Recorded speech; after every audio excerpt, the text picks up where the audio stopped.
Subscribe करें और bell दबाएं ताकि कोई खबर रह न जाए।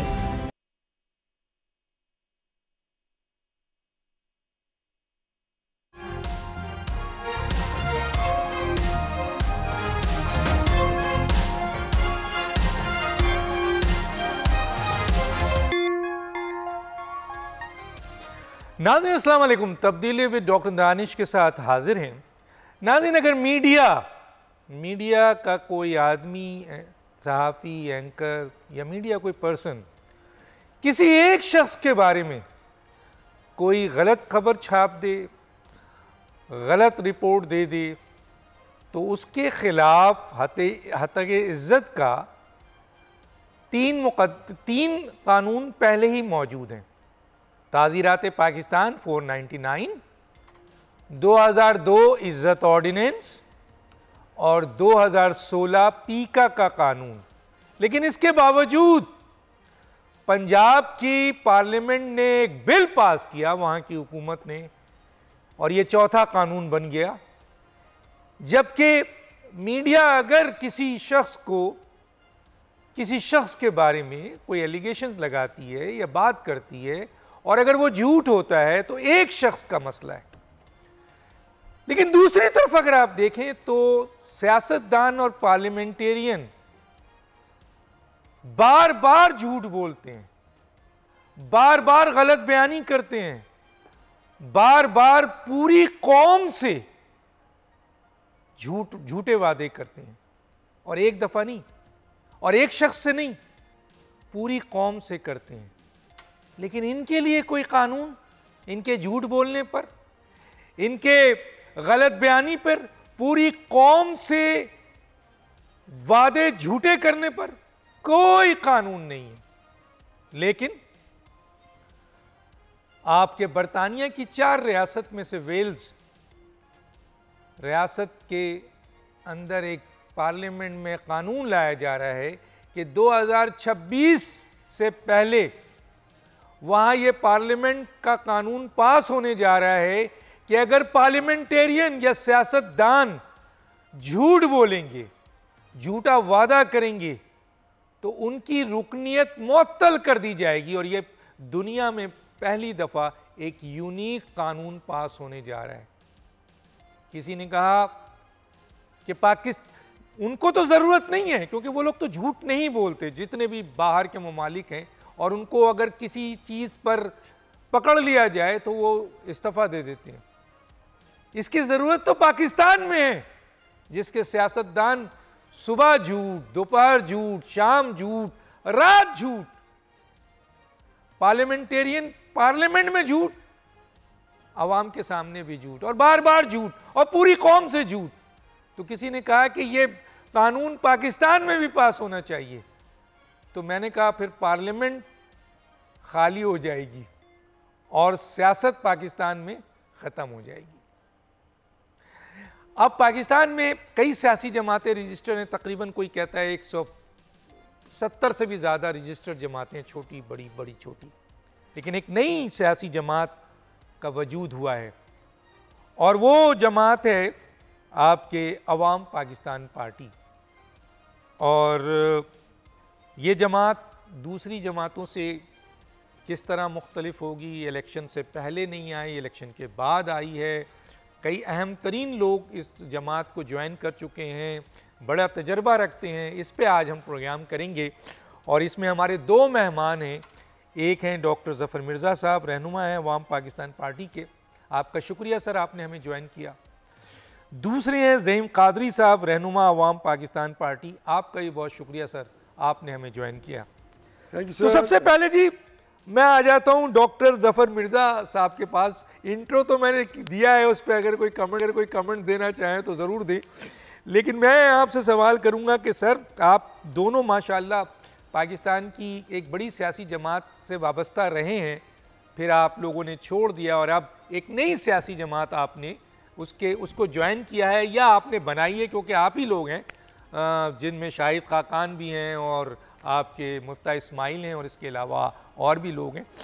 तो क्या डॉक्टर ज़फ़र मिर्ज़ा साहब, मैंने जैसे कहा कि 175 जमातें मौजूद थी, तो एक नई जमात के लाने का मकसद क्या है आपका? क्यों आप एक नई जमात के साथ आए और इसको ज्वाइन किया है, क्या कहेंगे?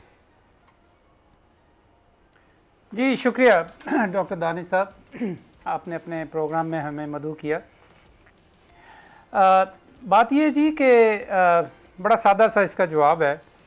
अगर वो 185 हैं एक्चुअली, जो मेरी इत्ला है, रजिस्टर्ड पॉलिटिकल पार्टीज़ इन पाकिस्तान, अगर वो ज़िम्मेदारी के साथ अपना काम कर रही होती तो ना तो आज पाकिस्तान इन बहरानों का शिकार होता और ना हमें नई पार्टी बनाने की ज़रूरत पेश आती। हमें नई पार्टी बनाने की ज़रूरत इसीलिए पेश आई है कि पाकिस्तान का सियासी निज़ाम जो है वो बिल्कुल नाकारा हो चुका है, वो बिल्कुल आउटडेटेड हो चुका है। और तमाम पॉलिटिकल पार्टीज़, बड़ी छोटी, जो पिछले 3 से 5 साल का अरसे में अगर आप देखें तो पाकिस्तान की तमाम बड़ी पार्टीज़, मेन स्ट्रीम पार्टीज़ जिनको आप कहते हैं, वो किसी ना किसी हवाले से हुकूमत का हिस्सा रही हैं, उनके पास पावर थी। लेकिन पाकिस्तान के जो बहरान हैं, चाहे वो मुआशी हैं, चाहे वो सियासी हैं, चाहे वो ह्यूमन डेवलपमेंट के क्राइसिस हैं, वो बढ़ते चले गए जा रहे हैं। पिछले 7 साल में ह्यूमन डेवलपमेंट इंडेक्स पाकिस्तान की गिरती चली जा रही है और हर लिहाज से ज़िंदगी आम इंसान के लिए, आम शहरी और पाकिस्तानी के लिए तंग होती जा रही है। और अब सूरत हाल ये हो गई है कि पाकिस्तान से लोगों का यकीन उठना शुरू हो गया है। पाकिस्तान से लोग जाना चाहते हैं जो जा सकते हैं।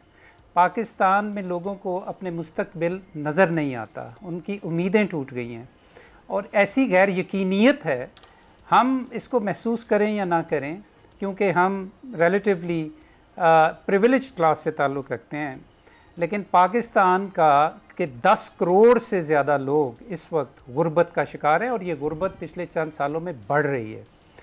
तो यू नेम इट, किसी तरह का भी कोई निज़ाम जो है वो चल नहीं रहा पाकिस्तान में। तो इसलिए हमने कोई शौक़ से नई पार्टी नहीं बनाई। अगर ये पार्टीज़ अपना काम कर रही होती और ये अपने मैंडेट्स और अपने मैनिफेस्टोज़ और अब पाकिस्तान के आइन के मुताबिक काम कर रही होती और हमें ये नज़र आता कि पाकिस्तान के किसी सही राह पे चल रहा है, चलें, अभी नहीं तो कुछ अरसे के बाद हम सही राह पे चल पड़ेंगे, तो फिर भी हमें पार्टी बनाने की ज़रूरत नहीं थी। लेकिन हमारा ये ख्याल है कि पाकिस्तान आज एक ऐसे नुक्ते पे खड़ा है कि अगर इसको रोका ना गया, इसकी तनज़्ज़ुली को रोका ना गया, तो हम किसी बड़े हादसे का शिकार हो सकते हैं। अच्छा डॉक्टर साहब, मैं अभी आपसे बात करता हूँ, ज़ैम कादरी हैं आपके साथी हैं, उन्होंने भी इसी पार्टी का हिस्सा हैं, एक बड़ा नाम है, उनसे भी ज़रा पूछ लेते हैं। सर, इस पार्टी का ज़ैम कादरी साहब नज़रिया क्या है? एक तो नज़रिए पे पहले आ जाते हैं, मेरे पास तो लिखा हुआ है, मैं इसके ऊपर आता हूँ। दूसरा ये है कि ये ज़रूर पूछूँगा सर कि आपकी पार्टी जो इस वक्त बनाई है आपने, अवाम पाकिस्तान पार्टी, पहले तो मैं यह आपको मौका दूंगा कि आप अवाम को ये बताएं कि आया ये पार्टी उन दूसरी पार्टियों से कैसे मुख्तलिफ है और आप जिस पार्टी में काम कर रहे हैं, दोनों बड़ी सियासी जमातों को छोड़ के आए हैं, तो क्या कहेंगे सर आप इस पे?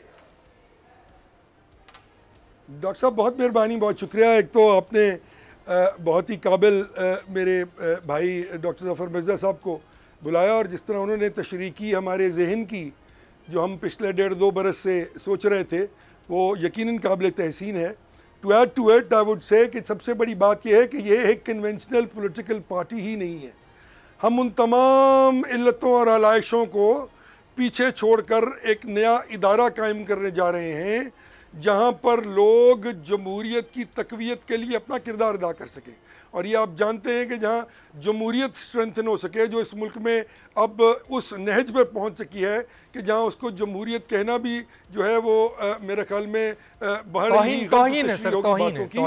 अब ये नहीं, तौहीन तो छोटी, अब डॉक्टर साहब ये देखें बिल्कुल दुरुस्त कहा ना, 5, 7, 10 निज़ाम है हुकूमत चलाने के, एरिस्टोक्रेसी है, ऑटोक्रेसी है, डेमोक्रेसी है, उनमें एक बड़ी इंपॉर्टेंट चीज़ है, उसको ओलिगार्की कहते हैं इस मुल्क में पिछले 30, 35, 40 बरस में जमहूरियत जो वो इतनी गहना गई है कि वो वाइप आउट हो गई है। उन तमाम बुनियादी जो बेसिक पॉलिटिकल इंफ्रास्ट्रक्चर है वो इतना डीजेनरेट हो गया है कि अब ये डेमोक्रेसी नहीं, ये ओलिगार्की बन गई है।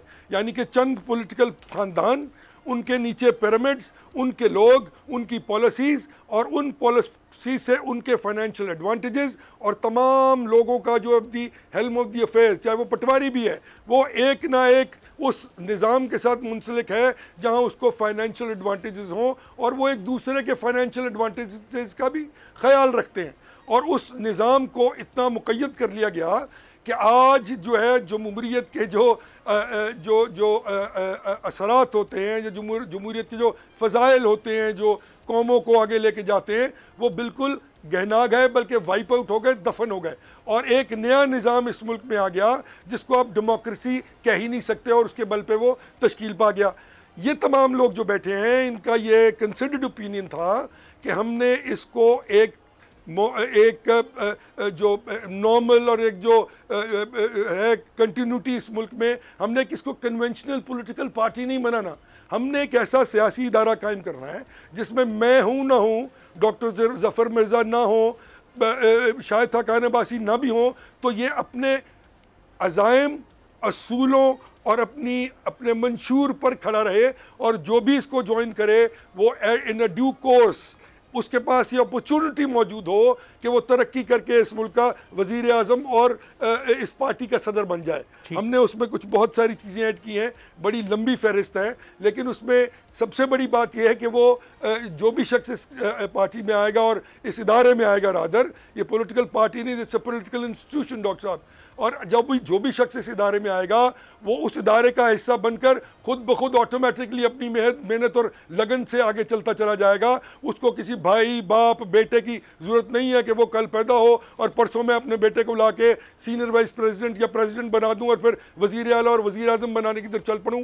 मैं प्राइम मिनिस्टर हूँ तो मेरा भाई ही वज़ीर आला हो, मैं अगर प्राइम मिनिस्टर हूँ तो मैं अपनी अजीज़ा की बेगम की किसी ऐसे शख्स को जिसने कभी चीफ मिनिस्टर हाउस का दरवाज़ा भी ना देखा हो और काउंसलर लेवल का आदमी हो, उसको ला के मैं वज़ीर आला बना दूं क्योंकि उनका हुक्म है और फिर उसके ज़रिए हुकूमत चलाऊं। तो इन चीज़ों ने इस मुल्क को तबाह करके रख दिया है, बर्बाद कर दिया है। जब तक आप इस सिस्टम को जो पोल्यूटेड सिस्टम है डेमोक्रेटिक नॉर्म्स का नहीं चलाएंगे, ये मुल्क आगे बढ़ना तो कुजा, इसका जो रिवर्स गियर लगा हुआ है, financial incumbency, economic incumbency, structural incumbency, और वो पोर्ट्रे जो चीज़ हो रही है इस मुल्क में कि हर जगह पर आप देखें कि एक डीके। डॉक्टर ज़फ़र मिर्ज़ा साहब से मैं बिल्कुल आपसे दोबारा आके बात करता हूँ। डॉक्टर साहब, पाकिस्तान की आप एक नई सियासी जमात हैं, अच्छी सोच के साथ आ रहे हैं। माजी में भी बहुत सारी जमातें आई हैं, किसी का मैनिफेस्टो ख़राब नहीं है, लेकिन हमने देखा है कि हर सियासी जमात को कि वो डायनेस्टी, मौरूसी सियासत की तरफ चले गए हैं, और जो नहीं गए हैं वो डिक्टेटरशिप की तरफ चले गए हैं। पाकिस्तान के अवाम की सियासी तरबियत नहीं मिलती है, क्योंकि हम ये देखते हैं कि ये न जमहूरियत पे यकीन रखते हैं, न ये पाकिस्तान के मफादात पे यकीन रखते हैं, ये सिर्फ शख्सियत पे यकीन रखते हैं कि इनके लीडर ने जो कह दिया, चाहे वो मर रहे हों, मार रहे हों, कत्ल कर रहे हों, इनको लूट रहे हों, लेकिन नारे बिल्कुल उनके होंगे, वोट उनके होंगे।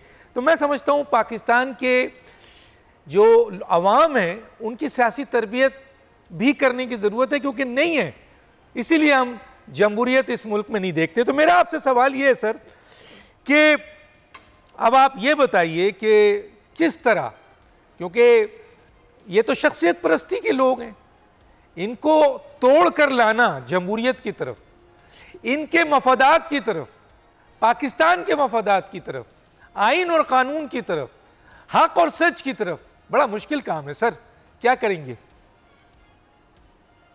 जी डॉक्टर साहब, मेरे बड़े मोहतरम जो कुलीग हैं ज़ईम कादरी साहब, उन्होंने आपको बहुत अच्छा एक्सप्लेन किया, और उन्होंने कहा कि हम अवाम पाकिस्तान को एक पॉलिटिकल पार्टी तो वो है ही, लेकिन उसको एक पॉलिटिकल अदारा भी बनाना चाहते हैं।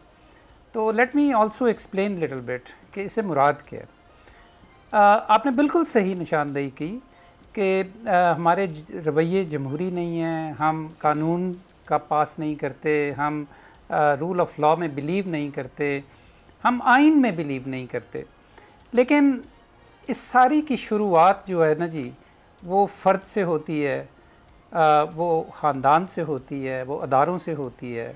और जमहूरियत एक सियासी निज़ाम बनने से पहले एक इंसानी रवैया बनना चाहिए, और अगर वो इंसानी रवैया नहीं बन सकती तो वो कभी भी किसी अदारे में भी पनप नहीं सकेगी। तो यकीनन बिल्कुल आपने ठीक कहा, और इसीलिए हम इस जो पॉलिटिकल पार्टी का अदारा बनाना जा रहे हैं और जिसमें हमने ये स्लोगन दिया है कि बदलेंगे निज़ाम, तो निज़ाम बदलेंगे हम घर से शुरू करेंगे। और घर से शुरू करने का मतलब ये है कि हम जो पॉलिटिकल पार्टी बनाने जा रहे हैं, पाकिस्तान के लोगों को इस तरह की पॉलिटिकल पार्टी का आज से पहले तजर्बा ही नहीं हुआ होगा। इसका क्या मतलब है? इसका मतलब ये है कि हम इस पार्टी में इस बात को मुमकिन बनाने जा रहे हैं कि ये अब इंटरनली कंप्लीटली जमहूरी पार्टी होगी।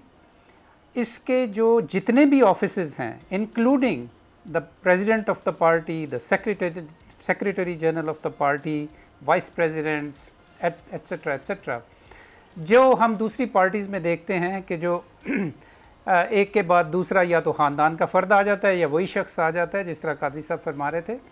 तो हम ये यकीनी बनाने जा रहे हैं कि हर ऑफिस की लिमिट जो है वो 2 टर्म से ज़्यादा नहीं होगी। ये एक नुक्ता अगर हम किसी पॉलिटिकल पार्टी के कॉन्स्टिट्यूशन में शामिल कर लें तो ऑटोमेटिकली नई लीडरशिप सामने आएगी, नई लीडरशिप डेवलप करनी पड़ेगी, और उनके पास ये मौका होगा, हर मेंबर के पास ये मौका होगा कि वो एक दिन अगर मेहनत के साथ, कमिटमेंट के साथ, पार्टी के साथ जुड़ के काम करे तो एक दिन वो इस पार्टी की सदारत भी कर सकता है। तो मैं ये जो कह रहा हूँ कि इस निज़ाम को घर से बदलने की ज़रूरत है, तो हम इस अदारे को इस तरह तश्कील देने जा रहे हैं कि जिसमें वो तमाम चीज़ें हमारे आइन का हिस्सा होंगी और जिसको कोई फ्लाउट नहीं कर सकेगा, और हर ऑफिस बेरर अपनी मेंबरशिप का अकाउंटेबल होगा। ये एक नया बाब शुरू हो रहा है पाकिस्तान की सियासी और जमहूरी तारीख़ में, इस पार्टी की इस्टेब्लिशमेंट और इस पार्टी की विज़न और इस पार्टी का कॉन्स्टिट्यूशनल स्ट्रक्चर। दूसरी चीज़ ये है, आपने बिल्कुल सही कहा कि हमारे यहाँ पॉलिटिकल एजुकेशन और डेमोक्रेटिक एजुकेशन का कोई इंतज़ाम नहीं है। एक्चुअली समटाइम्स मुझे लगता है कि हम अनफेयर हैं लोगों से ये एक्सपेक्ट करते हुए कि वो बहुत जमहूरी रवैये अपनाएंगे, क्योंकि हमने उनको बताया ही नहीं कि जमहूरियत होती क्या है, कि वो कानून की पासदारी करेंगे। हमने उन्हें बताया ही नहीं कि कानून की पासदारी करना क्यों ज़रूरी है और उस पर अमल कैसे किया जाता है। तो इसके लिए हम अपनी पार्टी के अंदर एक डेमोक्रेसी और पॉलिटिक्स के ऊपर एक एजुकेशन का पूरा पॉलिसी यूनिट और एजुकेशनल विंग बना रहे हैं कि जो पाकिस्तान में अपने मेंबर्स के लिए भी डेमोक्रेटिक एजुकेशन और पॉलिटिकल एजुकेशन का इंतज़ाम करेगा। हर मेंबर के लिए एक ओरिएंटेशन का बंदोबस्त होगा, उसको पार्टी की आइडियोलॉजी और प्रिंसिपल्स ऑफ डेमोक्रेसी बताए जाएंगे, उसको पाकिस्तान के आइन के बारे में बताया जाएगा। पाकिस्तान का आइन जो है वो ज़्यादातर लोगों के लिए हवा में कोई उड़ती हुई चीज़ है जिसको कभी उन्होंने देखा भी नहीं, समझना तो दूर की बात है, या इसके बारे में वो पार्लियामेंट्स के अंदर या टॉक शोज़ के अंदर इसका कभी कभी जिक्र सुनते हैं। उनको ये पता ही नहीं कि एक आम शहरी के लिए प्रिंसिपल्स ऑफ पॉलिसी जो हैं कॉन्स्टिट्यूशन के अंदर, उसमें उनके हकूक क्या दिए क्या दिए हुए हैं। तो इसका मतलब है आप पॉलिटिकल कॉन्स्टिट्यूट है, जैसे कि ज़ैम कादरी ने कहा, आपने कहा, और आप पाकिस्तान के अवाम की सियासी तरबियत भी करना चाहते हैं कि शख्सियत परस्ती और ये जो डायनेस्टी है इससे वो निकले। मैं आगे चल के बात करूँगा, ज़ैम कादरी साहब की तरफ आता हूँ। एक छोटा सा ब्रेक है, ब्रेक में जाते हैं, फिर वापस आते हैं।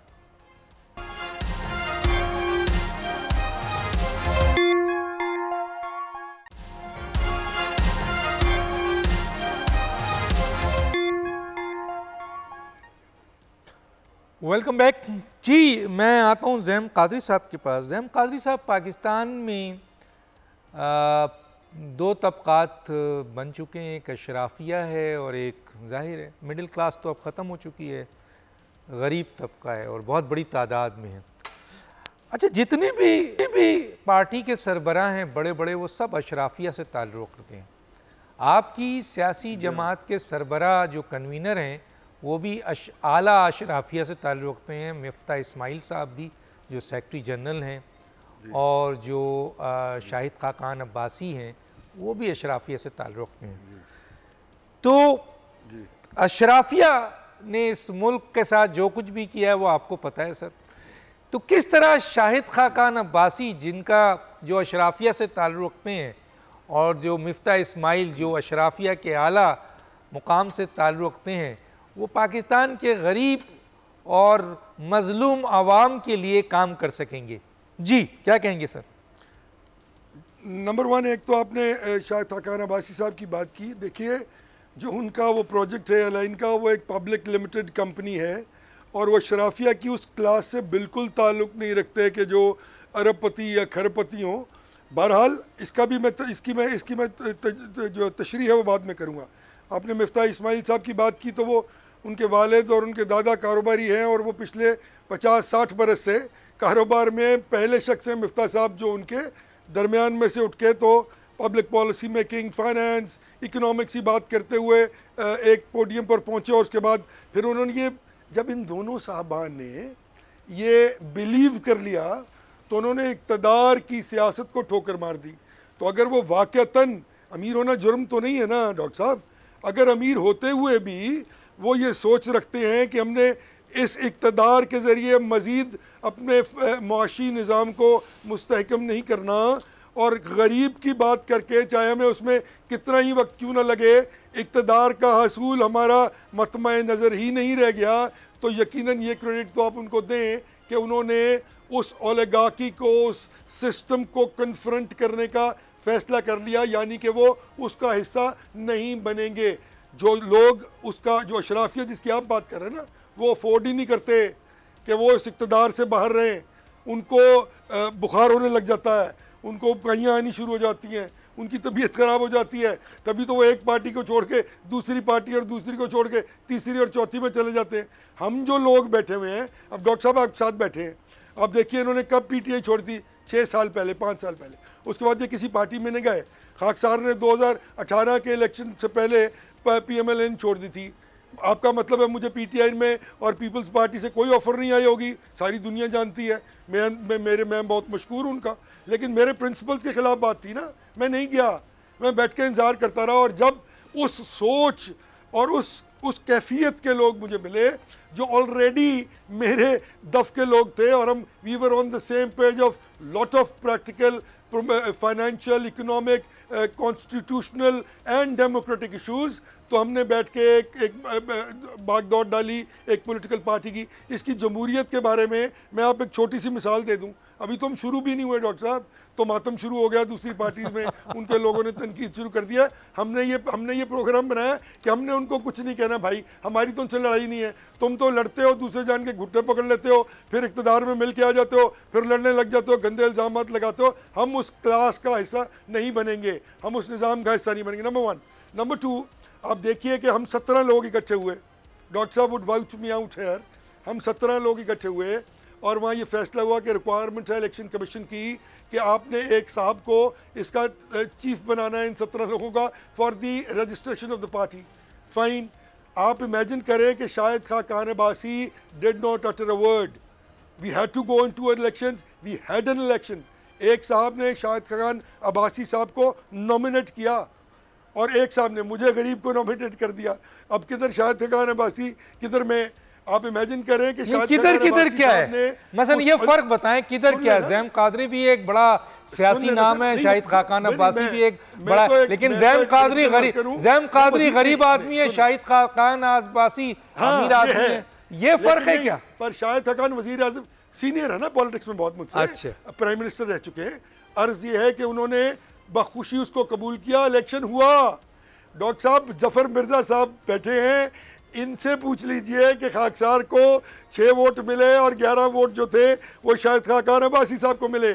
और इसी तरह ही ना मिफ्ता इस्माइल ने कहा कि मुझे सेक्रेटरी जनरल बनाओ, मैंने ये प्रपोजल दिया कि सेक्रेटरी भी होना चाहिए। और फिर उस प्रपोजल के बाद जब हमने प्रपोज किया मिफ्ता साहब को, तो आप इमेजिन कीजिए आइडेंटिकली इस तरह एक इलेक्शन हुआ और मिफ्ता साहब को तकरीबन 11 या 12 वोट पड़े और बाकी वोट जो है दूसरी तरफ। तो अर्ज़ ये है कि अगर ये एटीट्यूड है, दिस एक देखिए ना, वो कहते हैं ना होनहार बिलवा के चिकने चिकने पात।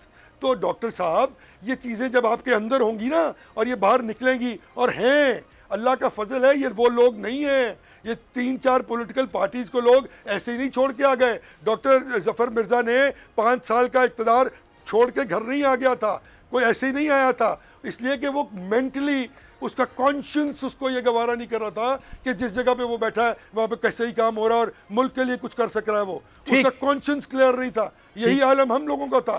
सो हमने उन्हीं लोगों को लेना है। आप देखिएगा हमारी सिलेक्शन ऑफ पीपल, आज जो PhDs, डॉक्टर्स, पढ़े लिखे लोग, people working in World Health Organizations like Zafar Saab, World Bank, so on and so forth, those people are inclined towards us just because that they know that the system itself is so strong and so appropriately तो इसका मतलब है आप that electables nobody की on the तरफ नहीं board- जाएंगे, आप इलेक्टेबल्स की तरफ नहीं जाएंगे, आप मेरिट की तरफ जाएंगे, आप बिल्कुल कोई पढ़े ख्वाहिश- लिखे लोग देखिए, इलेक्टेबल्स की तरफ बिल्कुल नहीं सुनिए, जाएंगे। सुन ले, सुन जी, बिल्कुल हमारी कोई ख्वाहिश नहीं है, लेकिन वो अच्छे लोग, हर जगह अच्छे बुरे लोग होते हैं जो डिफरेंट पॉलिटिकल पार्टी से तंग हैं और वो ये समझते हैं कि उनकी अच्छाई जो है वो उनकी सियासत की तरवीज और तरक्की की राह में रुकावट है। हम उनके पास खुद जाएंगे और उनको लेके आएंगे। We are going to select the best of the best इंशाल्लाह ताला to be presented to the people of Pakistan। Doctor साहब, और मैं आपको ये बात बताऊं, ये हम वो जिस तरह डॉक्टर जफर भाई ने कहा ना कि हम वो कुछ करने जा रहे हैं जो आपने कभी सुना भी नहीं होगा इंशाल्लाह ताला। मेरी कोई हैसियत नहीं है, मेरी कोई सियासत नहीं है, मेरी कोई तरक्की। खुदा करे आप अपने मकसद में कामयाब हो जो आप स्टेटमेंट दे रहे हैं, क्योंकि हर सियासी जमात जो आती है वो बड़ी अच्छी बात करती है। इमरान खान साहब का भी दौर था, हमने सुना बहुत बड़ी बातें की, बहुत अच्छी की, लेकिन प्रैक्टिकली वो चीज नहीं होती है। अब मैं आता हूं, मैं जरा डॉक्टर साहब से पूछ लूं, आपकी तरफ आता हूं। पहले शेर सुन लीजिए। हाँ जी, शेर सुनाइए। वो ये है कि चिराग तूर जलाओ बड़ा अंधेरा है। वाह वाह वाह। चिराग तूर जलाओ बड़ा अंधेरा है। वो हाँ, वो जिनके खुर्शीद हैं आस्तीनों में, कहीं से उनको बुलाओ बड़ा अंधेरा है। बड़ा अंधेरा है, बहुत। मैं ज़रा डॉक्टर साहब आपकी तरफ आता हूँ एक सवाल लेके। इस वक्त ख़ास तौर पे जिस तरह उन्होंने कहा, कई सियासी जमातों से बातें आनी शुरू हो गई हैं, इवन के फेडरल मिनिस्टर आप लोगों के बारे में स्टेटमेंट देने लगे हैं, लेकिन जो क्वेश्चन है वो इम्पॉर्टेंट है तो मैं रखना चाहता हूँ।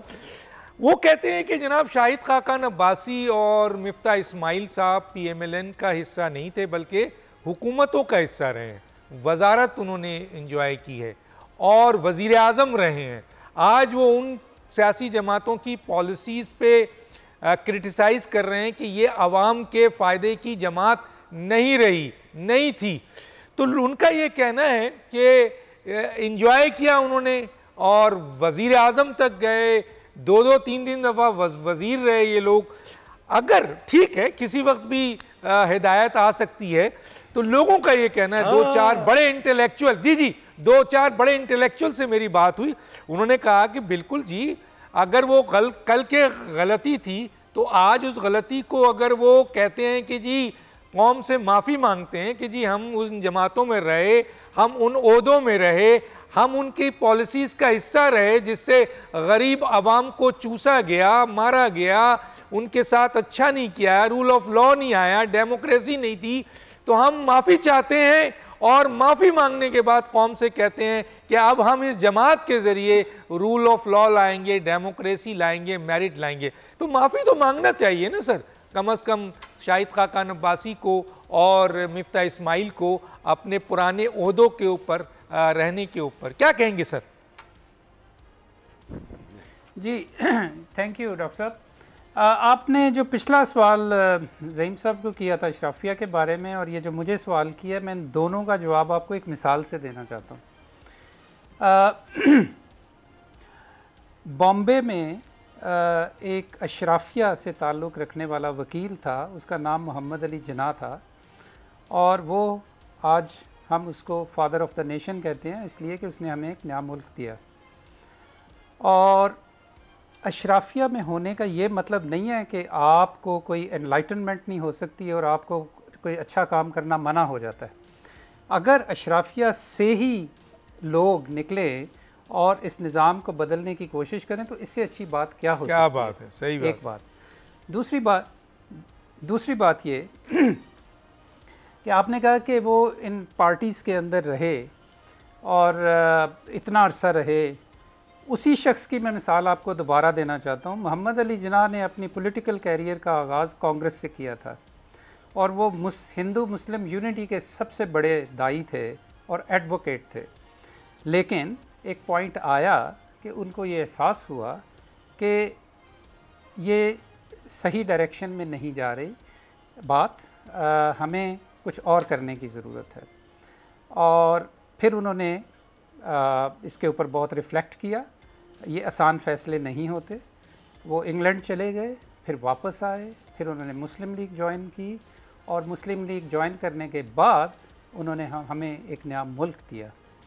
सर बात ये नहीं है, हम नहीं सर, वहाँ तो हिंदू मुस्लिम का मसला था ना, वहाँ हिंदू मुस्लिम का था तो वो माफ़ी नहीं मांग सकते थे क्योंकि उन्होंने तो एक पूरी पाकिस्तान में। यहाँ तो मसला ये है कि आप सियासी तौर पर लोगों का क्लेम है, उनके लोगों का क्लेम है जो मैं आपके सामने रख रहा हूँ। ये मेरा सवाल नहीं है जी, मैं अर्ज करता हूँ। जी जी, उधर अगर हिंदू मुस्लिम का मसला था ना जी, तो यहाँ पे हैव्स और हैव्स नॉट का मसला है इस वक्त पाकिस्तान में।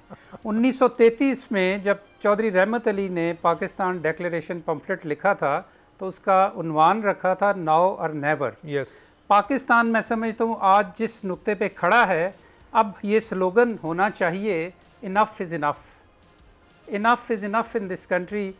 हम इससे ज़्यादा बर्दाश्त नहीं कर सकते कि जिस तरीके से इस निज़ाम को बिगाड़ा गया है और जिस तरीके से ये निज़ाम ने आम पाकिस्तानी को ज़लील व रुस्वा करके रख दिया है और अशराफिया ने जिस तरीके से उसके हकूक़ की पाबंदी की है। तो ये चीज़ें ऐसी हैं कि जिनको एक बड़े तनाजुर में देखने की ज़रूरत है और इस बात को समझने की ज़रूरत है कि हमें नई पार्टी इस स्लोगन के साथ कि बदलेंगे निज़ाम क्यों बनाने की ज़रूरत पेश आई है। आई होप कि मैंने आपके सवाल का जवाब दे दिया। जी सर, बड़ी हद तक आपने जवाब दे दिया। मैं आता हूँ ज़ैम कादरी साहब, एक सवाल और उठ रहा है, उसका जवाब भी दीजिए क्योंकि मेरा काम है सवाल आपके सामने रखना और जो इस वक्त लाखों लोग आपको सुन रहे होंगे जाहिर है आपसे पूछना चाहेंगे। सर, ये तासुर होता है कि पाकिस्तान में वैसे तो बहुत सारी सियासी जमातें हैं जिनकी क्रिएशन इस्टेब्लिशमेंट ने की है। जाहिर है आपके ऊपर भी एक इल्ज़ाम अभी आ रहा है कि ये इस्टेब्लिशमेंट की जमात है, इस्टेब्लिशमेंट इसको ला रही है और ये सारे लोग इस्टेब्लिशमेंट के लोग हैं। इस तासुर को कैसे ज़ाहिर करेंगे सर आप? डॉक्टर साहब, बात यह है कि ये तो बड़ा मज़ाक़िया खेज़ गुफ्तगू है कि सबसे पहले पूछना तो ये चाहिए कि इल्ज़ाम लगा कौन रहा है। अब इस मुल्क में जो पॉलिटिकल पार्टीज़, 3 बड़ी पॉलिटिकल पार्टीज़ हैं, तारीख से साबित नहीं होता कि वो पॉन्स रहे इस्टेब्लिशमेंट के और उनकी कंसेप्शन जो थी वो गमले में नहीं बल्कि जिसको कहते हैं कि उंगली पकड़ के जिसको बीज डाल के की गई, वो सबको इल्म है ना। मैं नो नेम्स हेयर। और जो कुछ हुआ और वो हमेशा अपनी इनकॉम्पिटेंस और करप्शन की वजह से जब बाहर हुए तो उन्होंने स्केप गोट इस्टेब्लिशमेंट को मतलब बनाया और लोगों को ब्लैकमेल किया और बेवकूफ़ बनाया कि हमें तो इस्टेब्लिशमेंट ने निकाल दिया। ओ भाई मेरे, आप अपनी इनकॉम्पिटेंस, करप्शन, डिसऑनेस्टी को देख नहीं रहे। आपने मुल्क तबाह कर दिया 4 बरस में और आपको 3 बार मौका मिला। आपने 3 बार आपने ग्रोथ रेट तबाह कर दिया, ट्रेड डेफिसिट तबाह कर दिया, बिजली का तरसील का निज़ाम आप दुरुस्त नहीं कर सके, टैक्स की जो मद है उसको आप तो सर क्या पीएमएलएन और पीपल्स पार्टी और पीएमएलएन ने मुल्क तबाह नहीं किया? मैं जरा ये पूछना चाहता हूँ। तो चले जी, पीटीआई ने किया है, क्या उन दोनों ने नहीं किया?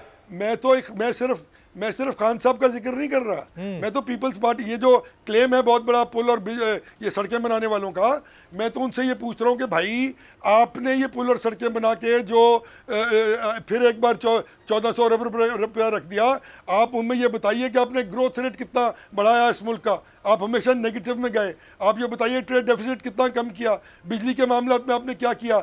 आज जो बिजली का हाल है डॉक्टर साहब, आम आदमी 5 लाख रुपए में भी घर का बजट नहीं बना सकता और ये उस चीज़ का सहारा लेकर कि हमें तो इस्टेब्लिशमेंट ने निकाल दिया जी, हमें तो तबाह कर दिया जी। ओ भाई मेरे, जब आप ये मुल्क तोड़ने पे चले जाएंगे, आप 5th जनरेशन वॉरफेयर का हिस्सा बन जाएंगे, जब आप 9 मई करेंगे, जब आप इस मुल्क की आप सिर्फ एक सियासी जमात को निशाना बना रहे हैं सर, आप सिर्फ एक सियासी जमात को निशाना बना रहे हैं और वो पीटीआई है 4 साल, तो बाकी सियासी जमातें जो जिन्होंने सर 40 साल गुजारा है, आप समझते हैं उन्होंने मुल्क के लिए काम किया? नहीं डॉक्टर साहब, नहीं, आप जुल्म कर रहे हैं।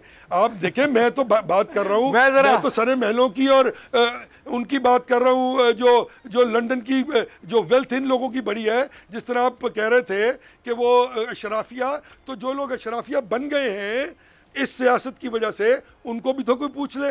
अर्ज ये है डॉक्टर साहब कि मैं सिर्फ बिल्कुल एक सियासी जमात की बात नहीं कर रहा, मैं इन तीनों पॉलिटिकल पार्टीज की बात कर रहा हूं। ठीक है, ठीक है।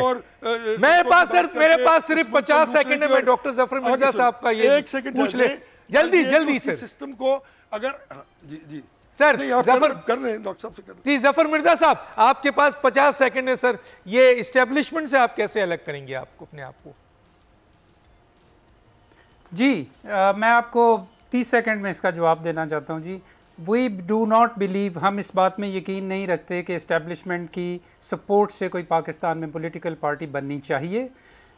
हमारा ये यकीन है कि तमाम अदारों को अपने आइनी हदूद में रह के काम करना चाहिए और हमें इस्टेब्लिशमेंट को as one institution of the larger state उसको उसके रोल में रखना चाहिए और उसके हवाले से किसी किस्म का कोई गलतफहमी किसी के बहुत सही बात है, क्योंकि सर आपकी जमात, मैं यहाँ देता हूँ, जब आपकी जमात रूल ऑफ लॉ की बात करेगी, कॉन्स्टिट्यूशन की बात करेगी, तो यकीनन आप फिर इस्टेब्लिशमेंट का हिस्सा किसी सूरत में नहीं रह सकेंगे, क्योंकि इस्टेब्लिशमेंट के बारे में, फौज के बारे में आइन बिल्कुल क्लियर है और पॉलिटिकल पार्टीज़ के बारे में क्लियर है। किसी स्टेज पे मज़ीद बात करेंगे, वक्त ख़त्म हुआ चाहता है। डॉक्टर दानिश को इजाज़त दीजिए, अल्लाह हाफिज़।